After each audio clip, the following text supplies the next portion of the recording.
Jadi sahabat Indonesia, saya tetap ingin menempatkan Pak Jokowi sebagai bapak bangsa yang mempunyai pengaruh dan membantu meluruskan dan membimbing pengganti beliau berikutnya tanpa harus menurunkan marwah dan kehormatan seorang Jokowi. Ini yang saya inginkan sebetulnya.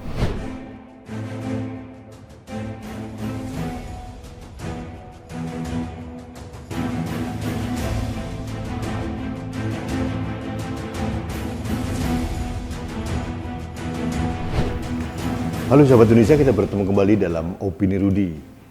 Sahabat Indonesia, ada berita Sekretariat bersama Prabowo Subianto Jokowi atau Sekber Prabowo Jokowi menggugat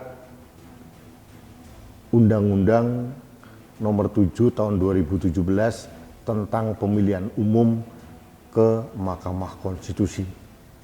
Karena menurut mereka pasal dalam undang-undang tersebut, khususnya pada pasal 169 huruf N, itu bertentangan dengan Undang-Undang Dasar 1945 pasal 7. Ini terkait dengan boleh atau tidaknya seorang yang sudah menjabat presiden 2 kali bisa dicalonkan lagi menjadi cawapres atau calon wakil presiden di periode berikutnya. Beberapa ahli tata negara, termasuk mantan ketua MK, Jimli Asidiki, sudah mengatakan bahwa ini tidak dimungkinkan karena berpotensi menabrak pasal 7 Undang-Undang Dasar 1945. Sebagai contoh begini, kalau katakanlah pemaknaan pasal 169 huruf N Undang-Undang Nomor 7 Tahun 2017 bahwa presiden yang sudah 2 periode kemudian dimungkinkan mencalonkan jadi cawapres dan katakanlah terpilih jadi wapres begitu. Nah, kalau dalam perjalanan pemerintahannya wapres yang mantan presiden 2 kali ini tiba-tiba presiden yang bersangkutan, presiden yang sedang menjabat itu berhalangan tetap, katakanlah meninggal dunia atau apa, otomatis wakil presiden akan menggantikan presiden. Nah, kalau hal ini terjadi, artinya presiden ini bisa dimaknai bisa menjabat 3 kali. Karena apa? Menabrak Undang-Undang Dasar 1945 pasal 7. Ini dikatakan oleh Profesor Jimli Asidiki. Nah, saya bukan ahli tata negara, bukan ahli hukum. Saya menghargai Sekber Prabowo Jokowi untuk melakukan uji materi, untuk memperjelas pemaknaan supaya tidak ada multitafsir terhadap pasal 169 khususnya huruf N di Undang-Undang Nomor 7 Tahun 2017 tentang pemilihan umum. Saya menghargai upaya itu supaya ada kejelasan dan tidak ada multitafsir, supaya tidak ada bentrok dengan undang-undang di atasnya yaitu konstitusi. Namun pada sisi lain saya melihat intens dari Sekber Prabowo Jokowi ini adalah ingin mencalonkan Presiden Jokowi yang sekarang menjabat dan sudah menjabat 2 periode untuk menjadi calon wakil presiden pada periode berikutnya, tahun 2024 sampai 2029. Ini intensnya, niat yang terselubung atau niat yang paling murni sebetulnya ke arah situ. Nah, saya menyoroti hal ini. Yang pertama dari sisi etika atau fatsun politik. Ada kesan nantinya ini menjerumuskan dan menjebak Pak Jokowi akan dipersepsikan oleh publik orang yang haus kekuasaan, tidak mau turun. Kita menafikan bahwa seolah-olah Pak Jokowi tidak kompeten. Saya setuju dengan apa narasi yang dibangun oleh teman-teman dari Sekber Prabowo Jokowi bahwa Pak Jokowi adalah orang terbaik di Indonesia saat ini sehingga beliau layak menjadi pemimpin negeri ini. Saya setuju. Tapi kalau beliau nanti dicalonkan atau dipaksakan menjadi calon wakil presiden, katakanlah MK tidak menolak atau secara hukum tidak melanggar hukum yang ada atau undang-undang yang ada, apakah ini tidak menurunkan derajat dan martabat seorang Jokowi? Marwah kehormatan seorang Jokowi yang selama ini telah sukses menjadi pemimpin Indonesia selama 10 tahun akan ternoda oleh persepsi publik yang saya yakin ini tidak dikehendaki oleh Presiden Jokowi. Yang kedua, saya berpikir begini ya, Presiden Jokowi ini masih punya putra-putri. Ada putranya sekarang menjabat menjadi wali kota Solo. Menantunya juga menjadi wali kota Medan, Sumatera Utara. Jangan sampai persepsi publik tentang Pak Jokowi yang haus kekuasaan, ini persepsi publik ya, itu akan menjadi beban bagi putra dan menantu presiden yang saat ini sedang menjabat. Anak-anak muda ini, Mas Gibran sama Mas Bobi ini masih mempunyai peluang karir yang cukup panjang. Gitu. Janganlah mereka diberikan beban stigma atas persepsi publik terhadap bapaknya. Ini yang saya inginkan sebetulnya. Dan yang ketiga ya, sahabat Indonesia, kenapa sih kita memaksakan Pak Jokowi harus menjabat lagi gitu. Karena beberapa kali Pak Jokowi selalu mengatakan bahwa beliau tidak berminat, beliau tidak bersedia. Jangan nanti beliau disudutkan oleh pilihan-pilihan. Pilihan yang tidak nyaman buat beliau dan keluarganya. Jangan sampai nanti Pak Jokowi ini dicap sebagai orang yang inkonsisten. Kemarin ngomong apa, sekarang berubah ngomong ini gitu. Ini yang saya hindari. Sahabat Indonesia, kenapa saya mengatakan hal ini? Karena saya menghormati dan mencintai sosok seorang Jokowi. Saya ingin tetap menjaga marwah kehormatan seorang Jokowi masih harum sampai sekarang. Dan selamanya tentu saja. Ini yang harus kita jaga.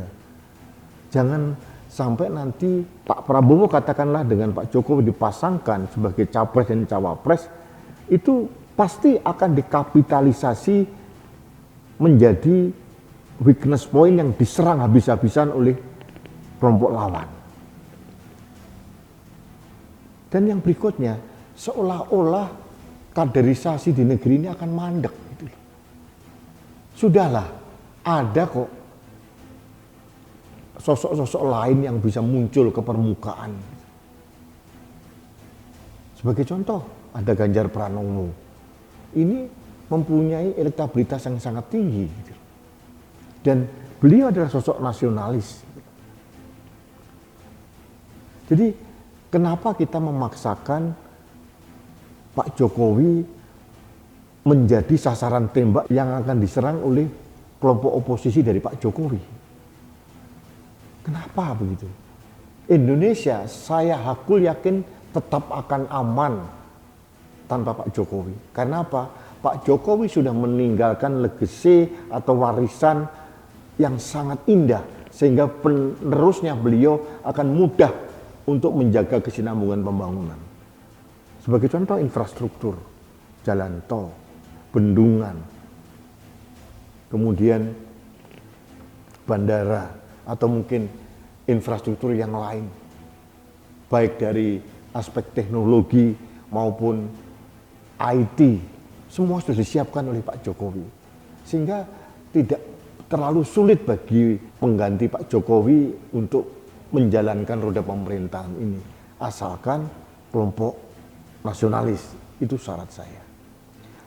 Jadi sahabat Indonesia, saya tetap ingin menempatkan Pak Jokowi sebagai bapak bangsa yang mempunyai pengaruh dan membantu meluruskan dan membimbing pengganti beliau berikutnya. tanpa harus menurunkan marwah dan kehormatan seorang Jokowi. Ini yang saya inginkan sebetulnya. Saya masih mengingat dengan jelas bagaimana Pak Jokowi mohon bimbingan dari Presiden Habibie. Karena apa? Karena Pak Habibie bisa menempatkan diri sebagai bapak bangsa. Bukan mantan presiden yang terus mengkritisi presiden penggantinya. Seperti presiden yang itulah, Anda tahu semua. Pak Habibie menempatkan sebagai guru bangsa, sebagai mentor, sebagai pembimbing, memberikan saran. Saya berharap Pak Jokowi nanti akan dalam posisi seperti itu di tahun 2024 dan seterusnya. Berikan waktu untuk istirahat kepada Pak Jokowi bersama keluarganya. Karena selama 10 tahun kita, bangsa Indonesia, telah memaksa beliau untuk mewakafkan waktunya hampir 100% hanya untuk mengurus rakyat Indonesia. Pak Jokowi harus diberikan kemerdekaan diri untuk menikmati kehidupan beliau dengan keluarganya. Dan kita akan sama-sama menempatkan beliau sebagai bapak bangsa tanpa menurunkan derajat dengan mencalonkan beliau kembali. Ada wacana Jokowi 3 periode lah, ada wacana Pak Jokowi dicawapreskan lah. Bayangkan, bagi seorang presiden kemudian diturunkan menjadi calon wakil presiden, ini kan menurunkan kelas sebetulnya. Secara psikologis, ini persepsinya buruk di mata masyarakat. Terutama kelompok-kelompok akal sehat. Gitu loh. Tolonglah para pendukung yang ingin mencapreskan Pak Jokowi ini berpikir jernih ke arah itu. Gitu. Sahabat Indonesia, pada kesempatan ini juga saya ingin tetap menyampaikan kriteria presiden pengganti Pak Jokowi untuk tahun 2024 nanti. Yang pertama adalah harus orang yang nasionalis dan Pancasilais, itu harga mati. Yang kedua, harus sosok yang bisa dan mau meneruskan kesinambungan pembangunan yang sudah dirintis oleh Pak Jokowi. Supaya bangsa Indonesia ini bergerak ke depan, tidak maju mundur yang seperti sering terjadi dalam pergantian kepemimpinan. Yang ketiga adalah sosok yang bisa melawan intoleransi, radikalisme, dan terorisme secara tegas dan harus mempunyai rekam jejak ke arah itu. 3 kriteria ini bisa dipadu-padankan antara capres dan cawapres.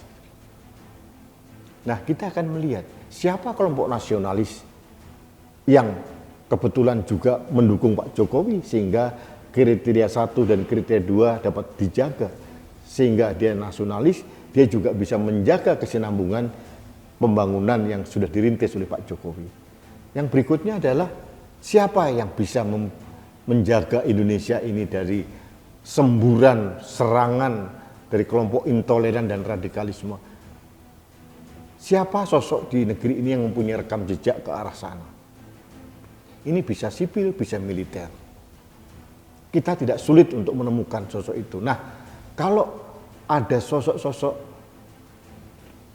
yang memenuhi ketiga kriteria ini, mungkin yang satu masuk 2 kriteria, yang satu kriteria ketiga, bisa dipadu-padankan sebagai capres dan cawapres. Itu yang saya inginkan.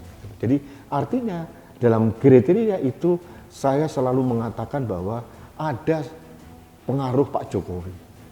Karena kita tetap ingin menjaga Pak Jokowi di tempat yang sangat terhormat. Dan pada kenyataannya nanti saya selalu punya keyakinan bahwa pada Pilpres tahun 2024 ada yang namanya Jokowi faktor atau Jokowi efek yang mempengaruhi seseorang bisa dipilih atau tidak. Karena apa? Sosok seorang Jokowi jangan dilihat dengan Pak Jokowi sendiri. Di belakang Pak Jokowi ada ratusan juta pendukung Pak Jokowi, relawan-relawan Jokowi yang sangat militan, loyal, dan tunduk, patuh kepada apapun yang dikehendaki oleh Presiden Jokowi. Mereka menunggu arahan Pak Jokowi. Artinya apa? Partai-partai yang akan mencalonkan capres dan cawapresnya juga harus memperhitungkan faktor Jokowi dalam hal ini. Karena apa? Dalam prakteknya nanti pada saat pemilihan, relawan-relawan ini yang mempunyai akar yang kuat di masyarakat bisa menjadi ujung tombak dalam perolehan suara. Ini yang ingin saya katakan sekali lagi.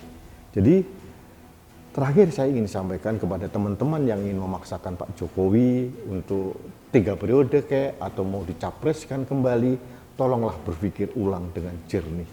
Hargai juga Pak Jokowi. Hargai marwah, kehormatan dan martabat seorang Jokowi, jangan direndahkan seperti itu. Di samping mungkin secara tata negara bisa menimbulkan permasalahan secara perundang-undangan ya, tapi yang paling penting di sini saya ingin menjaga Pak Jokowi untuk ditempatkan sebagai guru bangsa di tempat yang terhormat. Di samping itu saya juga menginginkan Pak Jokowi diberikan waktu untuk istirahat bersama keluarganya. Beliau mempunyai hak untuk itu. Jangan dipaksa terus beliau untuk mengabdi dan mewakafkan waktunya untuk bangsa ini. Cukup 10 tahun kita merepotkan Pak Jokowi. Cukup 10 tahun kita menarik Pak Jokowi dari kehidupan keluarganya. Karena apa? Pak Jokowi orang yang sangat total. Coba tolong pikirkan dari sisi keluarga Pak Jokowi. Mereka pasti menginginkan bahwa imam dalam keluarganya itu kembali lagi, tidak diributkan dengan pekerjaan-pekerjaan presidensial, tidak disibukkan dengan protokol-protokol yang ada, sehingga beliau punya waktu istirahat dan memberikan kontribusi kepada bangsa ini dalam bentuk lain. Sekali lagi saya katakan, berkontribusi kepada bangsa ini tidak harus masuk dalam kekuasaan. Itu yang ingin saya sarankan. Baik sahabat Indonesia, terima kasih. Anda telah mendengarkan opini saya. Kita bertemu kembali dalam opini Rudi selanjutnya. Salam satu Indonesia, salam Pancasila. Saya Rudi SK.